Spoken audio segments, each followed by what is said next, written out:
You're listening to the Options Insider Radio Network, the home of the Options Podcast. For more quality options programs, visit theoptionsinsider.com or search for Options Insider Radio Network in your podcast provider of choice. Listeners can also access all of our programming through our mobile app available in the iTunes and Google Play stores. Select programs are also available via live stream at mixlr.com/options-insider. That's mixlr.com/options-insider. Don't forget to follow along with your favorite programs and submit your own questions for the hosts at twitter.com/options, stocktwits.com/options, facebook.com/theoptionsinsider, or via questions at theoptionsinsider.com.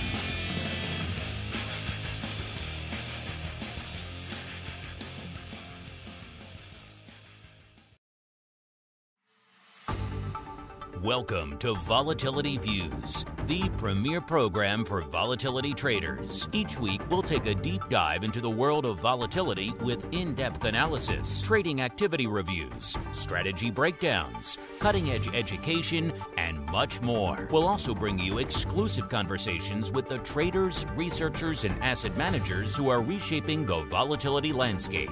If it involves volatility, then you'll find it on Volatility Views. And now, it's time to take a deep dive into the world of volatility. It's time for Volatility Views.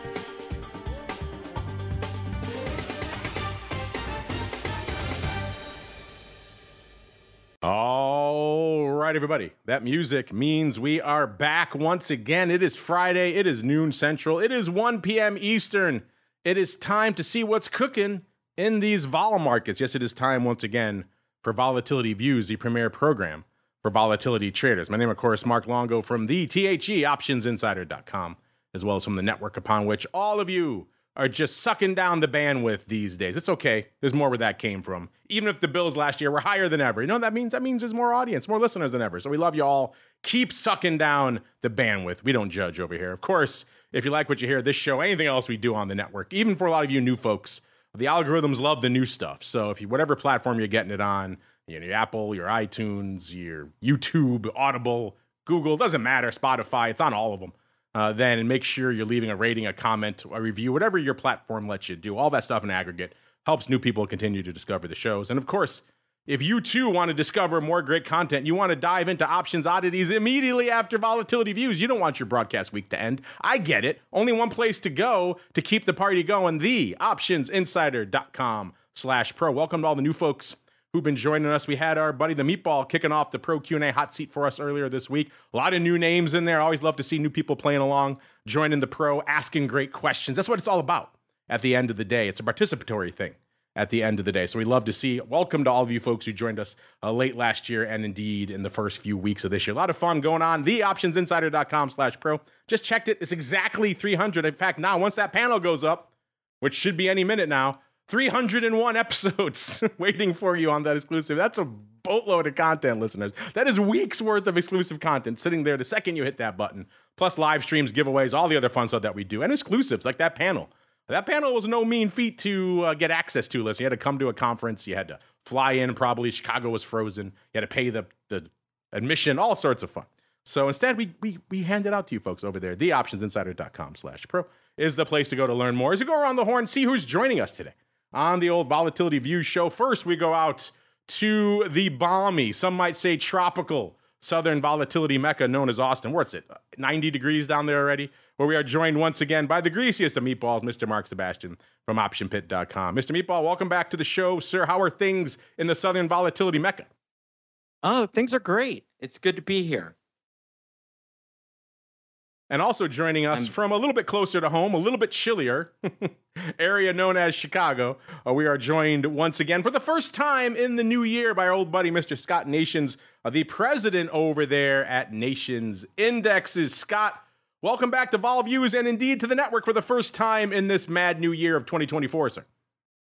Thanks so much. You know, it's going to be a great year, interesting year, and I'm glad to be back. It's already off to an interesting start. Yeah, we're glad to have you. Yeah, so let's get to it. It is time for the Volatility Review.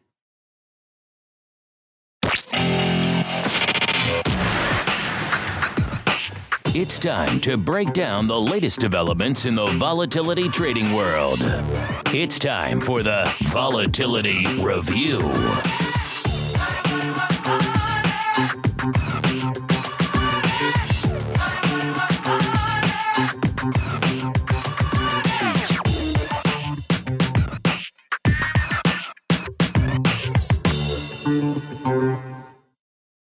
All right, everybody, welcome to the Volatility Review, the portion of the show where we break down the week that was and indeed still is some vol trading and trending and analysis and all sorts of fun perspectives. And last week on the show, we had our buddy, Mr. VIXologist, actually Mr. Jim Carroll, breaking down his very detailed report on the key takeaways from the vol market in 2023. If you missed that show, first off, check it out. It was a great one, even if I do say so myself. And then B, make sure you reach out to Jim. He will send you a copy of the report if you ask nicely. So very interesting data out there, but it is still the start of the new year. As I mentioned, it is Scott's first appearance with us in the new year. So Scott, let's start by taking a moment to look back. When you look back at the crazy vol market in 2023, what stands out to you? What were the highlights and the lowlights and the takeaways you think people should be taking away from that market last year? I think the interesting thing is the divergence we saw between indexes, both absolute return, relative return, and volatility. The NASDAQ 100 could do no wrong. The S&P 500, it did pretty well, but the Russell 2000, that boy, it was always bringing up the rear. And we're now in a situation where, and we have been for quite a while, where Russell 2000 implied vol is leading the way. It's higher than all of the other major asset classes. And if you follow us on Twitter or now X at nations_indexes, you'll see the team post some of this information in graphical form, really interesting graphical form. So I think it's interesting that the index that was bringing up the rear, that is the Russell 2000, and was technically the least volatile of all the big ones last year, has the highest volatility right now. I don't know if people think it's going to head off a cliff or it's going to be the first one to head lower if everything starts breaking or what. But I think it's the divergence was really interesting in 2023 and generated lots of trading opportunities. Yes, small caps very much on our radar. You're right. Towards the tail end of last year, Q4, all of a sudden we started to see Russell 2000 starting to play by the beat of its own tune, it seemed like, out there, just kind of doing its own thing and becoming more interesting as a result. So that was definitely one of my things to watch coming into this year as well, is what's going on in the world of small caps versus all the rest of the other indices we watch here day after day and week after week. So you're right. Small caps very much a big part of the story. We talk about them a lot on our This Week in Futures options show, listeners, and we did for a long time where the volume and let's say your typical run in a week was, if it was north of 10,000, that was a banger week. These days you're seeing 50, 60,000 contract weeks on the regular, which is, again, it's not an E-mini S&P or anything like that, but it's compared to what it used to be, 4X, 5X, 6X, depending on the week out there. That's definitely starting to trend in the right direction. So folks are clearly discovering small caps now with the addition of the 0 day, which Scott, I know is your favorite thing, adding the 0 day contracts and now completing the calendar in Russell 2000. That'll also make things more interesting. By the way, Scott, like I mentioned, I did the options panel last week at the Stack Show. I should have brought you on it because almost the entire thing, Scott, was 0 day. And I can't imagine something you would enjoy more than talking about 0 day options for an hour, sir, in front of a room full of people. Well, I don't know. There are things I would probably enjoy more, but listen, it's the important topic in the option world right now. It is. It just, no matter what you think of them, it's the important topic right now. That it was, and we spent a lot of time talking about it, so look for that on the pro side. Listeners should be hitting that feed sometime soon. Well, let's go around the horn. Let's fast forward to this week, obviously coming into another weird end to another weird week out there, listeners. Market's kind of struggling to figure out their direction today. Got kind of a slightly mixed bag. S&P off slightly coming into the start of the show, about 0.15%. Of course, coming on the heels of this inflation data we're seeing out there right now. NASDAQ off about 0.33%, so still kind of reeling from the gut punch that Tesla gave these markets earlier this week with the pretty terrible earnings. And then Dow managing to lead the pack to the upside ever so slightly, up about 0.07%, 0.08% right now. So not a huge banger day for them. Not even a huge banger day for our old friends, the small caps, off about 0.15% or so coming into the start of the show. So again, another one of these days where it seems like we're kind of treading water, trying to figure out where we want to be. Of course, as we all know, this could change on a dime. We could be up or down 1-2% by the end of the show very easily in these markets. So we'll keep our powder dry throughout the rest of the show and see how this evolves. As we kicked off the show, VIX cash is right around a 13.25. I put it down about 1/4 point on the week. Again, kind of getting back to the point we were making on the show last week. Even in spite of all of this rally we're seeing out there, vol is not exactly coming off with any sort of aggression out there. We had a hard time breaking into the 12 handle and staying there for the better part of the last week or so out there. Now back pretty much north of a 13 handle again, pretty much unched on the week from a vol perspective, which we don't see out there very often. VVIX also staying right around the same level at about an 80. It's down slightly, down about 2 points from where it was on the week, but a lot to unpack out there. Let's go out to the Southern Volatility Mecca first. Mr. Mark, sir, what's been catching your eye out there in another weird volatility week? Yeah, the market keeps bouncing off 4,900, trying to get over there, and is now fail right now. If it closes down 6 points today, it'll be the third day in a row that it touched 4,900 and then failed. You got to wonder whether it's consolidating. Vol, it's interesting that vol is coming off as we sell off a little bit. I think that shows you how kind of bid everything was. The semis have been kind of carrying this rally has been very narrow. I think that's the big thing. RSP, the equal weighted S&P 500, is down on the year. Meanwhile, the S&P is shot up. And that's basically because we've seen a big run in NVIDIA, in Microsoft, in Meta, and that's really what's driven things. I think when I look at VIX, it's telling me that there's some fear out there a little bit. 1335 doesn't sound high, but actually, given the movement we've been having, it's a little elevated. 1335, yes. So who'd have thought that would sound elevated? Given where we were not too long ago, the 11 handle, where we ended the year last year, 13 and change seems pretty frothy. I'll take a 13 handle over an 11 handle any day of the week. Mr. Scott, same question for you, sir. Obviously, another interesting start to the year from a vol perspective. What's catching your eye out there this week and indeed in the opening month of this year, sir? I think the interesting thing right now is that the 10-year yield is creeping back up and stocks don't seem to care. So earlier in the day, the S&P 500 made a new, new 52-week high. That'd be a new all-time high, wouldn't it? And that's despite the fact that the 10-year yield is up 1.5 basis points today and is well above 4% once again. So 4.15% in the 10-year yield. And, the 10-year yield could not stay below 4%. It's come back quite a bit. Now, it's not at 5% like it was last year. And so you wouldn't expect stocks to be particularly nervous. But I think people have to be watching that. And maybe that's why the S&P managed to give back all of today's gains and is now a tiny bit lower.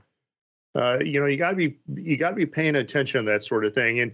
And maybe the market is saying that the Fed's not going to cut a bazillion times this year. Maybe the Fed's only going to cut 3 times this year, and that would be fewer than expected. And so I think that's kind of what the market is paying attention to. Covered call strategies last year didn't pan out in general because the S&P blew through those calls all the time. I think that's really interesting. Today, I think it's interesting that you can pay attention to where the decline in volatility is coming from. It's coming from mostly puts. So tail decks down 4%. That's the measure of the cost, normalized cost of 3 standard deviation out of the money puts. That's lower. Our put decks, which we don't publish, is down about 2%. So while the VIX is down, 2/3 of 1%, that's largely coming from puts. And that's a little bit scary, the fact that people just don't respect downside right now in the S&P. Who needs downside, Scott, when we're at all-time highs? Have you heard the magic letters of AI? It's going to carry us all to a bright and glorious future. You don't need puts anymore, Scott. The AI will take care of all of that for us.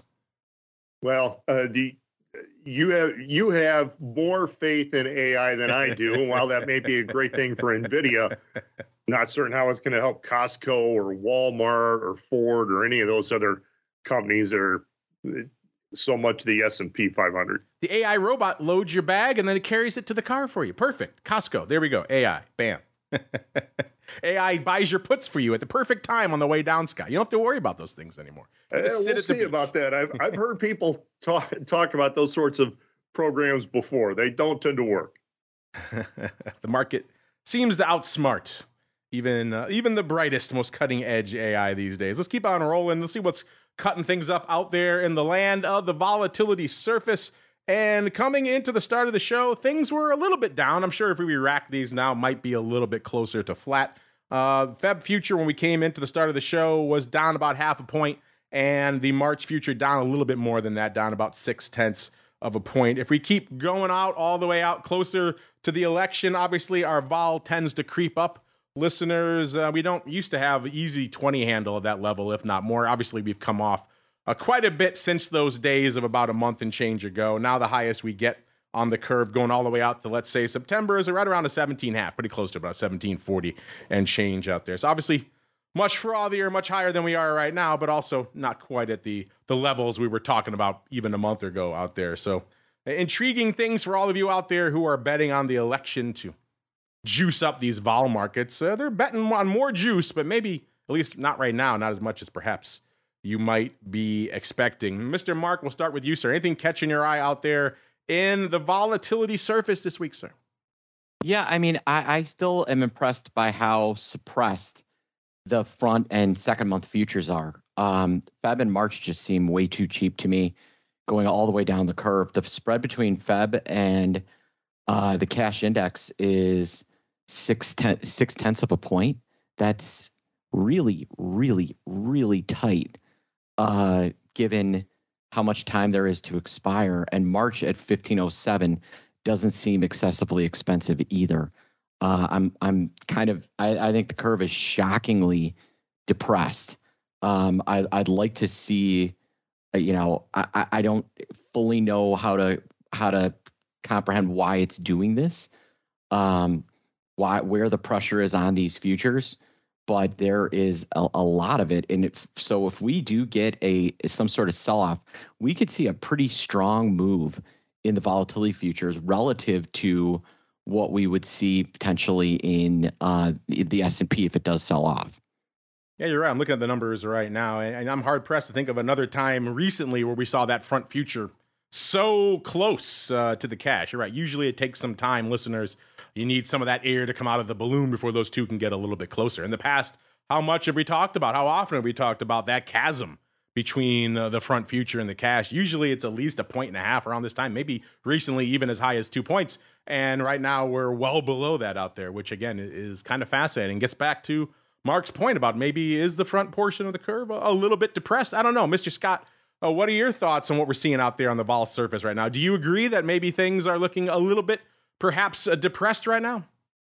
Yeah, they are. And I think part of that is the fact that, as you said earlier, I mean, some people are going to say, why do I need options if the stock market's just going to make all-time highs? I'll buy a perpetual call option in the form of shares, and they can only go higher, right? They never go lower. I think that's part of what's going on. There's been relatively little in the form of kind of sickening moves to the downside. I do think, though, that I also think people are going to watch this big purchase in the Feb VIX calls. The 17 calls saw a huge buyer. What is it, about 10 days ago now?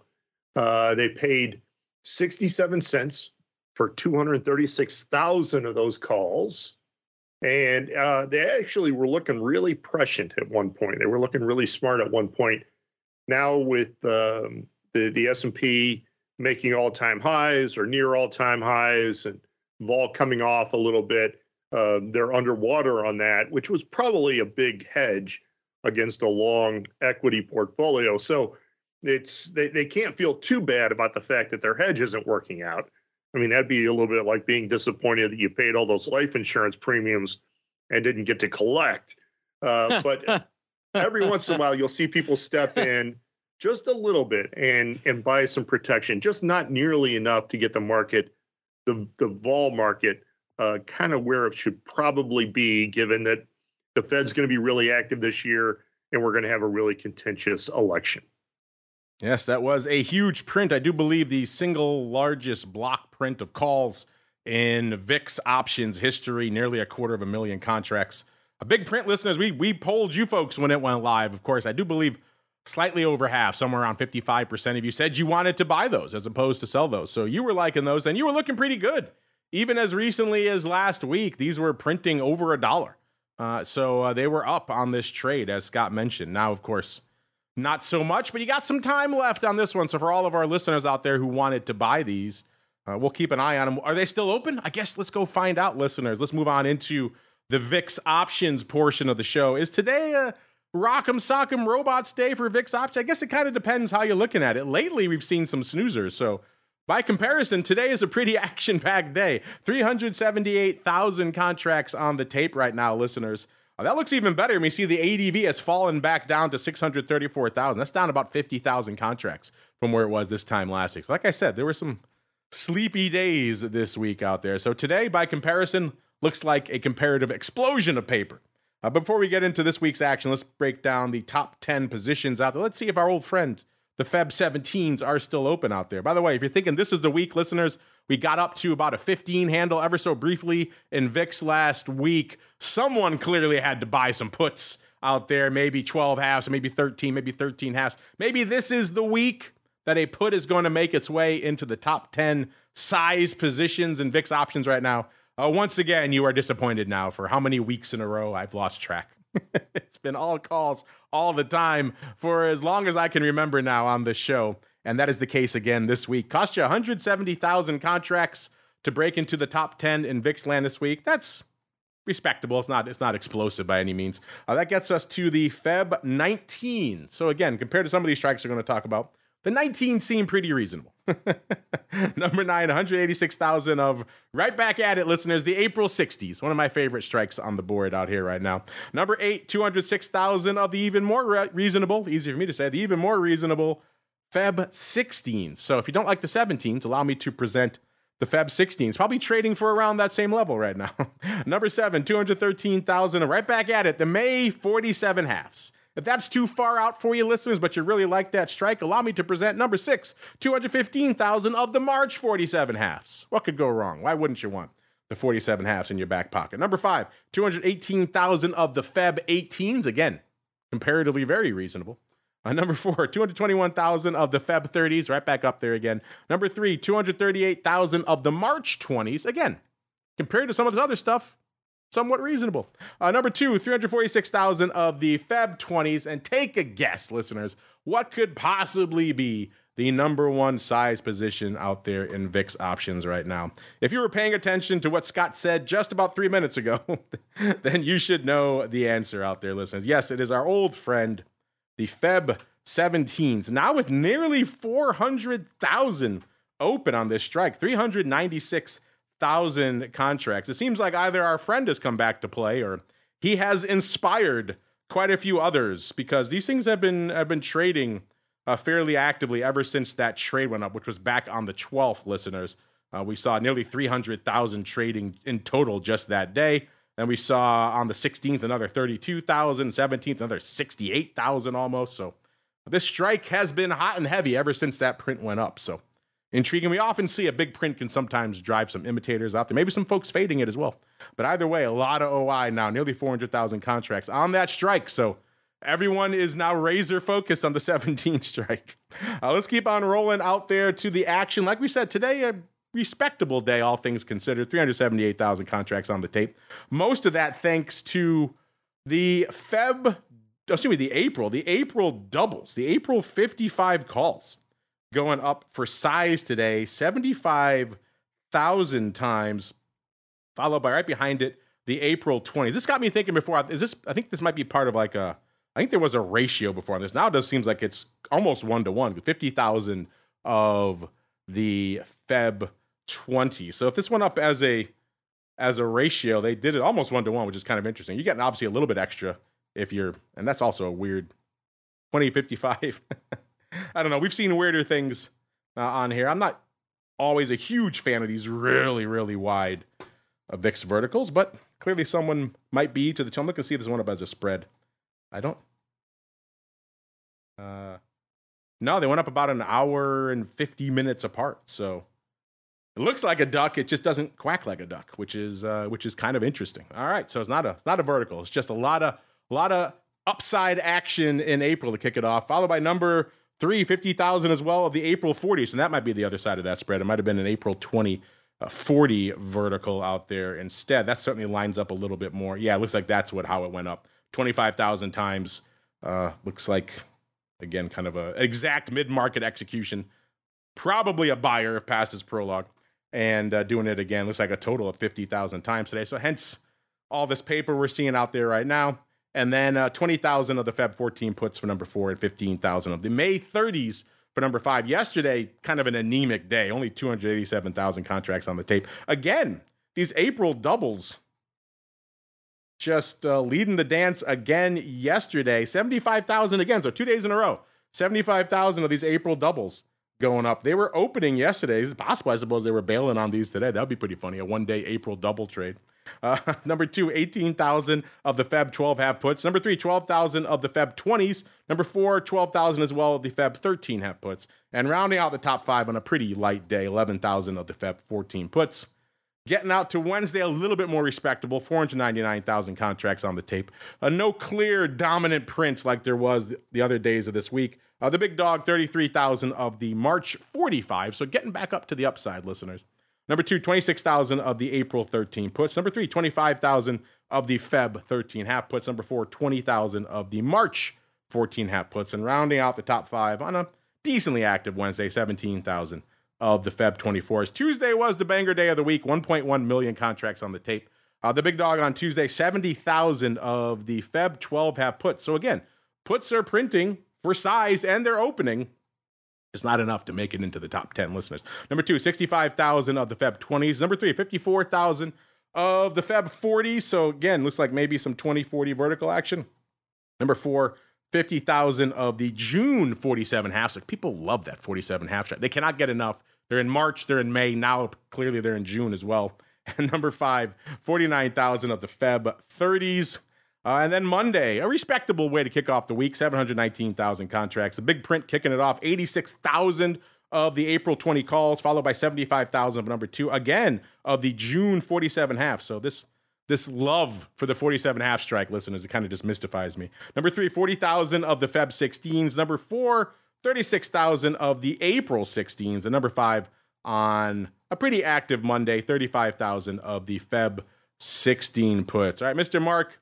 An interesting week, kind of an anemic week in some days, and other days, like Tuesday, putting up over 1 million contracts. So a very weird staccato week in terms of volume out there. What's catching your eye out there, and what are your thoughts on some maybe these potential verticals we're seeing going up today and indeed yesterday, and also this clear love for the April doubles as well, sir? Have you noticed those? Yeah, that was a pretty big order on those April 55s yesterday. They bought a bunch of them.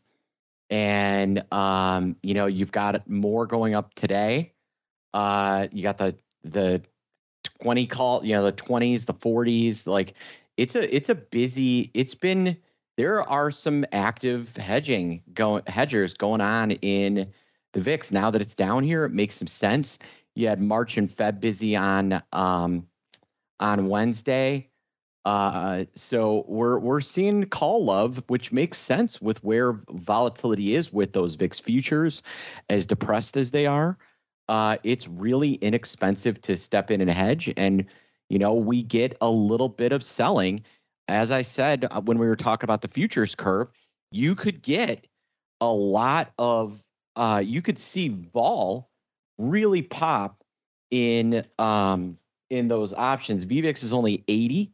So, we get a rally up to 15, 16, 17. You're going to see that VVIX pop to 100 really fast, and those options that they paid, pennies for will double or triple, and, without ever really getting to 55. That's one of the things people don't realize is sometimes when I'm buying an out of the money call, it's really more of like a skew trade, a curve trade, where I'm looking for skew to increase and vol to go up more than I'm looking for the VIX to completely blow up. Obviously, you like that if that happens, but I don't think that's fully their intent here in this trade.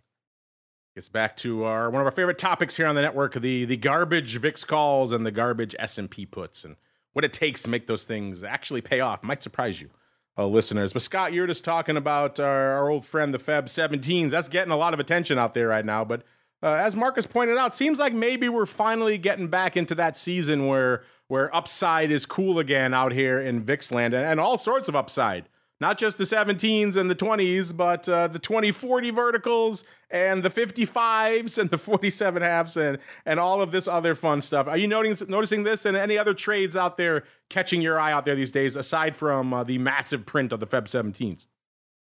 Well, in that Feb expiration, all of the strikes from 16 to 20 inclusive now have pretty good open interest. That's to be expected. When you have a giant trade like the 17s, people are going to get interested in that swath of the skew, and they're going to end up trading it all against each other. They may end up with some sort of butterfly or some sort of thing. So it'll be interesting to watch what happens in the VIX world if VIX is between 16 and 20 at that February expiration. Then things could get a little bit messy then if that were the case. I'm also looking at this, as you pointed out, the April 2040 vertical. It does look like that's what it is because they traded as a spread. The condition is a spread. They traded two hunks, 25,000, and then one short of 25,000. Just at the same time. But when I look at something like this, it looks like a spread now, but pretty soon it's not going to trade like a spread. What moves that 20 strike is no longer going to move the 40 strike. There's the potential, and we used to see this every once in a while. The potential exists that somebody wants to be short these calls, and they want to be short these April 20 calls. But the risk manager won't let them be short them naked. And so they say essentially, if you're going to short the 20s, you got to be long something. And maybe it's the 40s. And I think that's part of the reason that we see this thing trading kind of like a spread. But again, in short order, it is not going to trade like a spread. Lots of fascinating stuff to unpack there. Let's keep on rolling. Some other fascinating products in the world of volatility. Listeners, when I was getting ready for this panel last week, I was going over my notes from the last time I did this panel, which was exactly 2 years ago. And it was kind of fascinating to see the things everyone was up in arms about and wanted to talk about 2 years ago versus now. And one of those big talking points from 2 years ago was a lot of hand-wringing about the return of this next product, which is SVIX, the return of inverse volatility. How could the regulators have possibly greenlit something like this coming back to the market after what happened back in Volmageddon, February of 2018, with everyone's favorite XIV? Of course, there was a lot of talk back 2 years ago, about whether our approval levels in the options accounts that we've gone by forever, level 1, level 2, level 3, whether they're even sufficient to cover something like this, or do we need an entirely new way to measure the risk of an options and derivatives account as a result? So that was a hot topic 2 years ago. Fast forward to now, not so much. SVIX coming into the start of the show at about a 40 even, so SVIX has certainly been tearing it up over the past year. Performance-wise, it's done well for all the folks out there who've been buying it and doing things like overwriting against it out there. That puts it up 1.25 points from the show last week. Of course, on the volume front, this is where things tend to fall apart. About 1,500 contracts on the tape. That's against an ADV of only 3,500. That's down a couple hundred from the past week. So 2 years ago, on the onset of these products, everyone thought this was just the canary in the coal mine of an explosion, a new wave of exotic inverse volatility products, and they're taking up all the oxygen in the room. I'm sure exchanges like SEBA were also hoping that this was going to gin up a lot of VIX futures volume as a result from all of the hedging going on with these products. And then it turns out not so much. It's performed well, but from an options point of view, hasn't really let the world on fire. The big position out there, such as it is, 2,300 of the March 45s, followed by half as many 1750, or a little more than half as many of the 1750 of the, what are these? These are the March 50s out there as well. So a lot of March upside hanging out in the top of SVIX. This would have seemed, the 50s would have seemed outlandish just a month and change ago. And now, of course, we're setting new highs out here in SVIX all the time. So at a 40 right now. So a 50 handle by March doesn't seem as crazy, even though where does VIX have to be if we're getting to a 50 in SVIX? These are questions you kind of have to start asking at these levels of SVIX. Mark, I know you've been playing around in SVIX. I think you said you got called away recently on some of your calls. Have you gotten back in? And I know you were debating last week which route you were going to take, whether you're just going to buy it or you're going to sell some puts. So which way did you end up going? I'm buying it and collaring it is the trade I'm setting up. So I'm long the stock, and then I'm long May 35 puts against the 45 calls for even money. So that's my approach to what I'm going to do in SVIX. You're not blasting away on these 50s. I thought for sure those 50s were you, sir. I thought that was you, all 1,700 of them. Ooh, the 50s are pretty juicy, actually. You're getting some pretty nice juice there. Maybe I'll adjust this thing and sell those. Wow, $1.50 for the 50 calls in May. That's not bad. It's not the worst thing I've heard, sir. You'll take 10 more handles in SVIX. Sure, why not? VIX at an 8. Why not? Why not? Mr. Scott, same question for you. Like I was joking earlier, this was all the rage a couple of years ago. A lot of hand-wringing about the return of these products. Underlying-wise, they performed all right. On the options front, where everyone was doing the hand-wringing, not so much. Is this an area you're still even paying attention to, the inverse vol land, or is it kind of under your radar these days?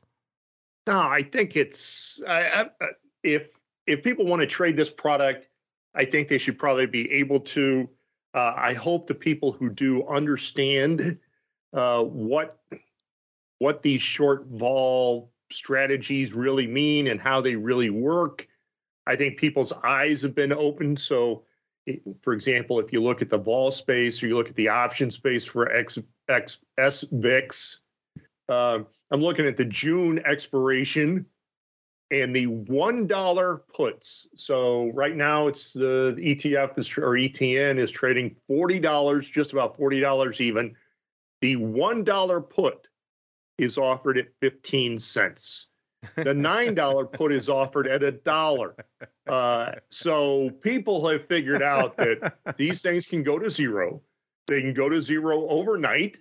And these things and the options are priced accordingly. And this, these $1 puts, they're not just hanging out there. There's 118 contracts open interest in those. So, I mean, if you pay 15 cents for those, you're not paying very much money, but you really have to think the world's going to come to an end. And all of a sudden when it does. So this is not something I pay attention to very much. It's certainly not something I'm going to trade, but every once in a while, it's fun to look at. Just like, crude oil options were fun to look at in May and June and July of 2020 after crude oil futures had gotten to negative $40 in April. One of those things, please take my crude oil and I'll pay you to take it off my hands. It's something else kind of interesting is going on with SVIX puts. Gotta love those. Those are kind of reminiscent to me of those old catastrophe puts we used to talk about out there in Tesla. People loading up on the one puts when the stock was around $100 and change out there. In fact, we were just talking about some yesterday. Not quite the one puts, but the 90 puts expiring today. So approximately 50% out of the money, trading over 10,000 times yesterday. Pretty close to it out there. So folks were throwing some money at some very, very aggressive downside yesterday in Tesla. Sounds like you could do the same if you are so inclined out here in SVIX, listeners. That's funny. Going back to our conversation about garbage puts before, listeners, those would certainly qualify. Let's keep on rolling. Let's go out to the sibling product, which does a little bit more paper. In fact, surprisingly today, catching a volume bid out there today, even if the underlying isn't. UVIX was at about 11.5 when we kicked off the show, puts it down about 1 point. Now it's starting to come in a little bit more, down about 11.40, down about 1.1 points as the show is progressing here. The ADV is 11,000, so that's actually down 1,000 from last week. That's probably going to change after today, listeners, because UVIX on a bit of a tear today, 25,000 contracts on the tape out there today. So clearly the game is afoot out there in UVIX. Let's go see what's going on out there, listeners. And you know what? It's the April 12s. Again, I said UVIX right now, a little bit shy of 11.5, about 11.40. The April 12s trading 16,005 times today, listeners. Looks like paper cannot get enough of these things. They started buying them about 2,000 times for $2.70. And then as the day has gone on, they kept buying them 1,700 more for $2.70, 1,500 more for $2. That's their price, $2.70, 1,000 more, and so on and so forth, all the way up to 16,005, at least as of a few minutes ago. Yeah, they're pretty much still at that level, 16,000. So, yeah, you like those, listeners? April 12s, and again, they're not getting them for nothing. UVIX is a volatile product. You're paying nearly $3 for these things, so you need quite the aggressive move out here in UVIX to start making these things pay off. Again, we did see a decent pop just last week, so it's not unheard of that this thing can pop. It's just interesting. We haven't seen a size call print to the buying side in UVIX in quite some time, which is kind of fascinating. Let's see if that lines up. Looks like the most active, coming into today, listeners, this strike has also had some attention because coming into today, the largest open position was 4,600 of the April 12. So clearly they've been playing on this strike here for a little while. Let's just look really quickly and see when they started putting these up. They started putting these up just yesterday. It put up 4,600 yesterday and now another 16,000. So obviously over 20,000 of the April 12s trading in the last 24-hour period out here. So interesting. Mr. Mark, we don't talk about size upside prints in UVIX too often. Obviously, VIX, we just talked about a million of them.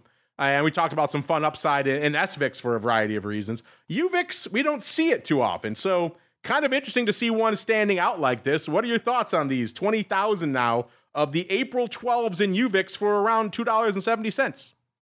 Yeah, I mean, the UVIX is absolutely dying by the vine. They'll have to reverse split here soon, but it's interesting somebody stepped in and did this, that 16,000 of them. That is probably the biggest order ever in UVIX. It's coming in pieces and they are buying. They're paying $2.70. And they've been kind of slowly accumulating. They started buying today at, around 10:30 Eastern and have continued to buy all day. But pretty interesting, really interesting trading. But good. 270 appears to be their price. What do you think, Mark? You a buyer of those? I'd have to stretch. I probably would go elsewhere before I loaded up nearly $3 calls to the upside in UVIX. Again, the same problem we have with VIX is even worse in UVIX. If you don't catch the apex in UVIX, we joke about having a few minutes in VIX calls, right? In UVIX, it's even worse. You have seconds, and then it just starts turning around again, and then you missed it. You had that brief moment, I think it was literally during the panel, it kind of distracted me last week on Wednesday when I saw these prints and I was like, oh, these are some good levels. I wish I wasn't doing a panel right now. I could be trading this. But so yeah, you have those brief fleeting moments and you're paying nearly $3. You got to make sure that works for you. I don't know, Scott, we were just talking about upside in SVIX, but here we go. Size prints in its sibling product, UVIX, on the levered side. What are your thoughts on the levered products, and are you a fan of size upside prints in these? You have to be really committed. my system says that the implied vol for those April 12 calls, 130%. So, that sounds about right. It's the VIX and we're levered and okay. This is one of those places where a vertical spread makes much more sense to me than an outright call purchase. And I mean a vertical that really is a spread and is almost always going to trade like a spread. Mm-hmm. And part of the benefit is this thing showed like VIX products, like long VIX products should. This shows call skew. So as you get further from at the money, the call implied volatility actually gets a little bit higher and a little bit higher. So instead of just buying these 12s, how about buying the 12-14 and you actually get skew working for you a little bit? You reduce the cost of the whole thing tremendously. Yes, you limit your profit, but you kind of get the math working for you. That I would much rather attack this in that sort of way. And maybe you ease the need to time it perfectly when you do that. Yeah, Scott, I like your idea. I was looking at the call skew, and you're paying $270 for the April 12s. The 28s are are trading 101, 110. So you can get some really, really nice premium selling that upside call skew against your at the money call. I think that's a pretty darn smart idea. Yeah, that 1228, you reduce the cost of the trade by 40% by doing that. And okay, so you're giving up upside above 28 in UVIX. I'm fine with that because I'm not looking for the world to come to an end. I'm looking for the S&P to maybe roll over a little bit and things to get kind of ugly for a while, not for the apocalypse to happen. So you're not a doomsday prepper, Scott? No, and I got to tell you, I wonder if those preppers are angry every day the world doesn't come to an end. Those missile silos aren't cheap. That's kind of like your life insurance analogy, I guess, being a doomsday prepper. Those guys have a garage full of freeze-dried food and bottled water and ammunition and gold nuggets and canned tuna.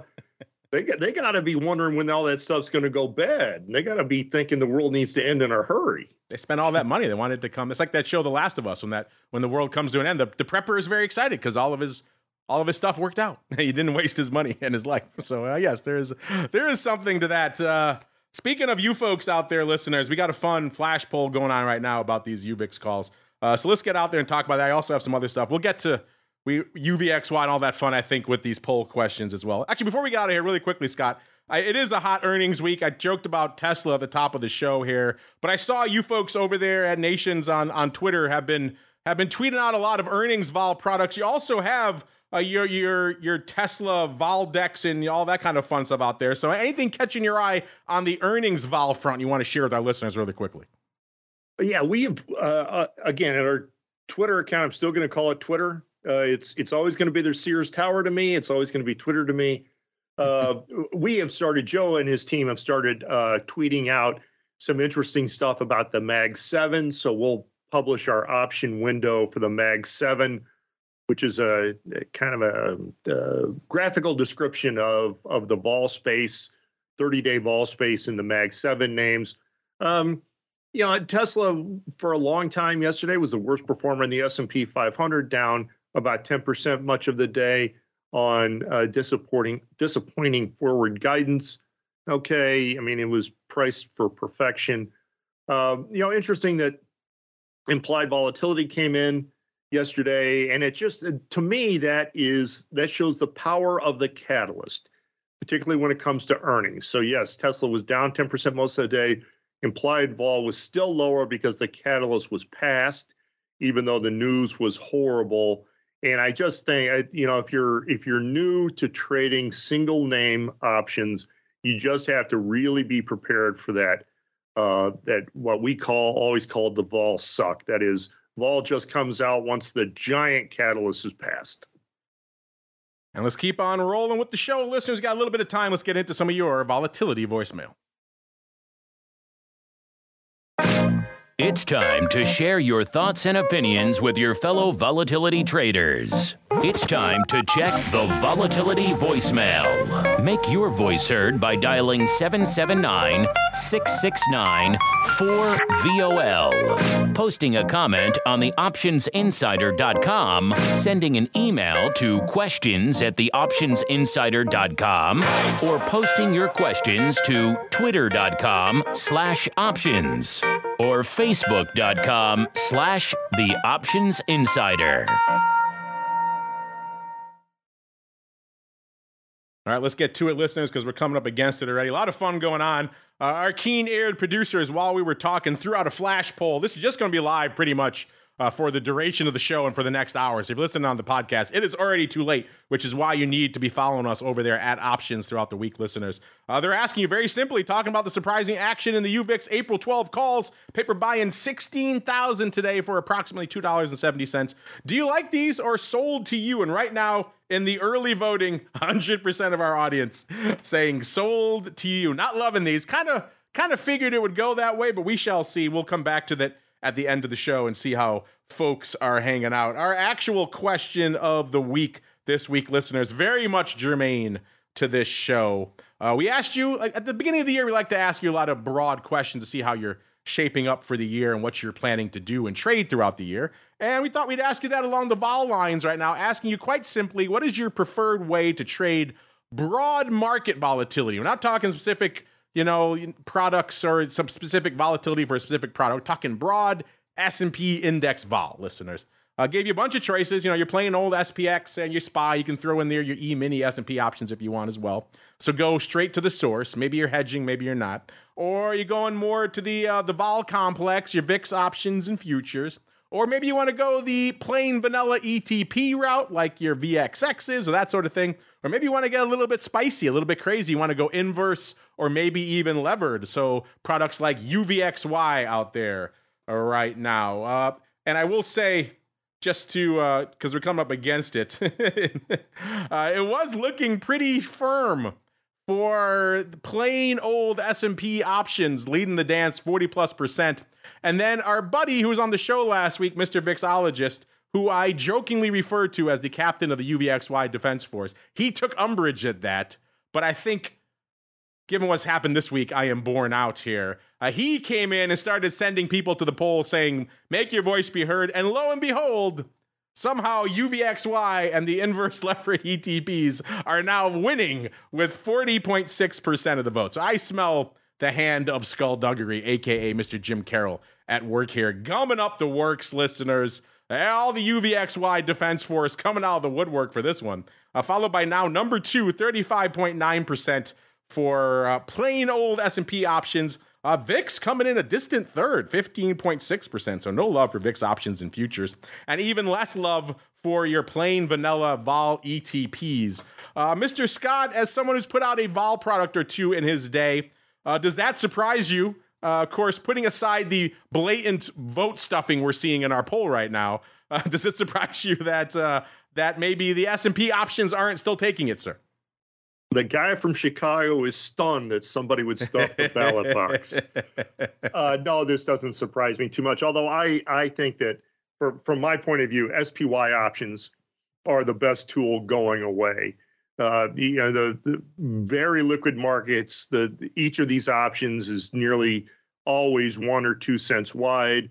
So you don't have to be just so vigilant about your execution as you have to be in some of these other products. So I just love SPY options. I think that's the place to be. Mark, are you surprised at this? And are you also surprised at the absolutely blatant skullduggery of a Mr. VIXologist, even though he pled innocence on the show last week, sir? I am shocked and awed and horrified. Stupefied. There's gambling going on here? What? Yes, so a little bit of it would. I guess it wouldn't be VolTwit without a little bit of shenanigans going on. So you have about a day or so left, so you can vote if you're listening on the podcast list. We make sure it works out that way, so you folks can play too on demand.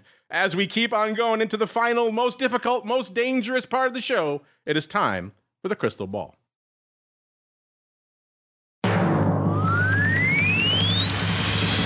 It's time to peer into the future and reveal what the volatility gods hold in store. It's time to look into the crystal ball. All right, everybody, welcome to the Crystal Ball, the portion of the show where we attempt to wrestle with the vol gods, see what they have up their sleeves for the coming week. Last week on the show was myself, it was Mr. Meatball, and the aforementioned agent of skullduggery, Mr. VIXologist, and I'm sad to say he was the closest. I don't like rewarding such blatant shenanigans. If this was earlier in the show, he would have won. He was at a 13.5. Now, thankfully, vol has come off a little bit. It's about a 13.33, a 13.32 now in the VIX cash. So he is outside of our 0.1 margin of victory, thankfully, because I'd hate to crown him the winner after such blatant shenanigans. He's banned from the show for life. Followed by myself, not looking good this week, 14 3/4 listeners. I was feeling a little bit more vol. I think I was influenced by that upswing we saw last week, which obviously in hindsight, not many legs to that, not much shelf life to that pop after all. And then the Meatball was feeling more. He was feeling a very palindromic 15.51. So no winners this week, even though Mr. Jim was the closest. And Scott, since our guest was the closest last week, that means you get the pride of place going first this week, sir. What are you feeling this time next week for VIX? And if you have another index you want to prognosticate on as well, have at it. Give you two shots to win. Yeah, I'd like to look at our volatility index, VOLDEX, ticker symbol VOLI. So closed form measure of precisely at the money implied volatility in the S&P space, same 30 days as the VIX. 1105 right now. You would expect it to be a little bit lower than the VIX because it doesn't get muddied by skew and all that other stuff. But I think that vol is going to catch a little bit of a bid next week.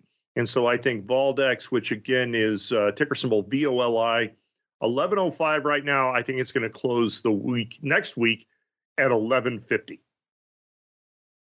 1150 in volley for Mr. Scott out there. In fact, that was one of Jim's I think better slides he had on the show last week. He was comparing, VIX to volley, and which is not a data point we see charted out too often. Kind of comparing the skew component, obviously, and that was kind of interesting out there. So as much as I ascribe shenanigans to him, he had at least one good chart last week, so I'll give him that. All right, and it involved your product, Scott. So a double win there. All right, Mr. Meatball. Let's see. I was closest, so I guess I'll go next. I'll be charitable. I'll let you go last. Even though I kind of screwed the pooch out here this week. Yeah, about a 13.30. Even with Tesla screwing the pooch this week, it didn't really do a lot to juice vol. A lot of people have been hoping that maybe earnings season would be the catalyst that would bring some vol back to these markets. So far, we're not seeing it, but we're still very early days. I'm not feeling a lot of optimism on the vol front, but I will say a little bit higher to keep things fun and interesting. I'm going to say 13 3/4 for VIX cash, so roughly about 0.4 higher than we are right now. All right, Mr. Meatball, you get the final say, sir. What is your palindromic nonsense for this time next week? We're going to go with 1441, Mark. Are you starting to regret this? It does limit your choices. It does. You have to make huge leaps. But hey, you're committed to the gimmick. I will give you that, sir. So 1441 for Mr. Meatball's palindromic nonsense for this week.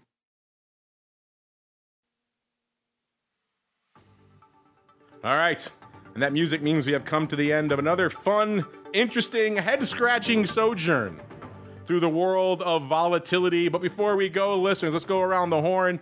Let's start with our guest, Mr. Scott, sir. Scott, you mentioned you're getting a lot more active on the old Twitter, and not just on your own personal handle now, but also the other nations' accounts. So if folks want to check that out for themselves, where should they go? What should they do? The corporate account, the business account is nations_indexes, and we will post all sorts of interesting data and charts and graphs. Joe and his team do a really good job of keeping that up to date. And go and follow it and ask for something. If there's something you really like to see, ask Joe. He'll come up with it. There you go. Ask Joe. Give them a follow over there on Twitter. It'll always be Twitter to me too, Scott, so don't worry. I'm not calling it X. So give them a follow on Twitter. A lot of great data coming out. You want things like the Tesla skew and vol impact post-earnings. That's all there as well. So not just index stuff, even though there's a lot of that as well out there. Give them a follow. It's easy for me to say. Give them a follow on the old Twitter. And, of course, you can check them out over there at Nations Indexes as well. And, Mr. Meatball, sir, if folks want to give you a follow, maybe they want to debate your palindromic nonsense, where should they go? What should they do? Yeah, you can follow me on Twitter and go to optionpit.com. My Trader's Edge blog, I am putting out valuable content every single day. I wrote up a pretty interesting piece on VIX yesterday that is worth a read. And there is always more opportunity to find nuggets of, I think, awesome, actionable trade ideas. I'll be out with another one this afternoon. That could be the name of your newsletter, Nuggets of Awesome. Check out the Nuggets of Awesome. I like that. I would subscribe to that. I would listen to that. I would read the Nuggets of Awesome newsletter. Oh, there's another new Nuggets of Awesome in my inbox. I would be excited by that. So there we go. Free branding advice. Check them out over there, optionpit.com. Give them a follow on the old Twitter as well at OptionPit, the place to go. You got to get on out of here, but don't worry if you're on the pro side. You get a fun bonus. You get an Options Oddities immediately after this show. Listen, we have to go catch a flight a little bit later today, so an early bit of Options Oddities goodness. Then we're back again on Monday. I will still be traveling back on Monday, so when the cat is away, the mice will play. So one of these other jabronis here will be hosting Option Block on Monday, so we'll see how that unfolds. I'm always terrified of that prospect. Then, of course, back again with all the rest of our usual content throughout the week until we're back again next Friday, another episode of Volatility Views. Stay safe out there, everybody. You're listening to the Options Insider Radio Network, the home of the Options Podcast. For more quality options programs, visit theoptionsinsider.com or search for Options Insider Radio Network in your podcast provider of choice. Listeners can also access all of our programming through our mobile app available in the iTunes and Google Play stores. Select programs are also available via live stream at mixlr.com/options-insider. That's mixlr.com/options-insider. Don't forget to follow along with your favorite programs and submit your own questions for the hosts at twitter.com/options, stocktwits.com/options, facebook.com/theoptionsinsider, or via questions at theoptionsinsider.com.